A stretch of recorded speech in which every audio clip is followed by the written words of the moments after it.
Thank you very much. God bless you. How is your day going, Grandpa? The day is going very well. March 29, 2026 was expected to be a routine moment of goodwill for Bola Ahmed Tinubu as he marked his 74th birthday. Mr. President and his lovely wife will be taking the stage, and we're going to watch this beautiful dance. Across political circles, such occasions are typically defined by congratulatory messages and reflections on leadership. However, events that unfolded that same evening in Jos quickly displaced any sense of celebration, replacing it with shock, tension, and renewed national concern over security.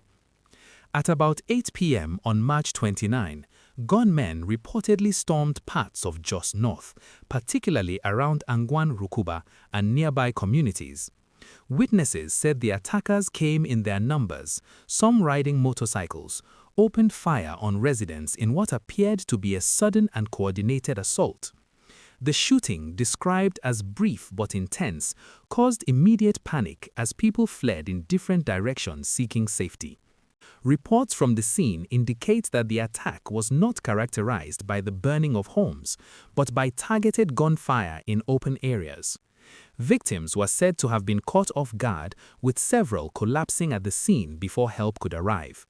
The assailants reportedly fled shortly after carrying out the attack, leaving behind confusion and casualties. Casualty figures in the immediate aftermath remained unclear, as authorities and local leaders worked to verify the number of those killed and injured. However, multiple accounts confirmed that the death toll was significant enough to trigger widespread outrage and fear within the community. I can count at least 1, 2, 3, 4, 5, 6, 7, 8, 9, 10, 11, 12, 13, 14, 15, 16, 17, 18, 19, 20, 21, 22, 23, 24, 25. And there are still more people in the car. Medical facilities in the area received victims through the night, while residents gathered in clusters attempting to account for missing relatives and neighbors. The Plateau State government responded by imposing a curfew on Jos North to contain rising tension and prevent possible reprisals. Security personnel, including the police and military, were deployed across strategic locations, with patrols intensified to restore order.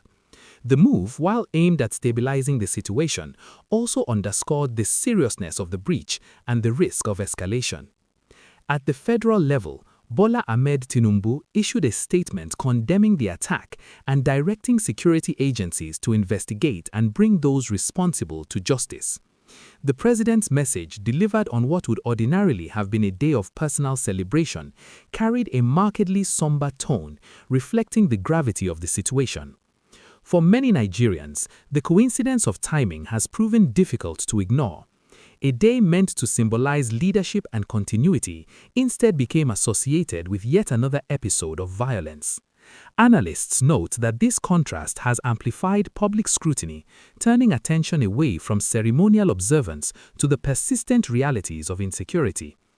Jos, and Plateau State more broadly, has a long history of communal tensions, often linked to disputes over land, identity, and access to resources. While the exact motive behind the March 29th attack remains under investigation, observers point out that the method, swift, targeted, and executed within a short time frame, raises fresh concerns about evolving patterns of violence in the area. Residents, meanwhile, are left grappling with uncertainty.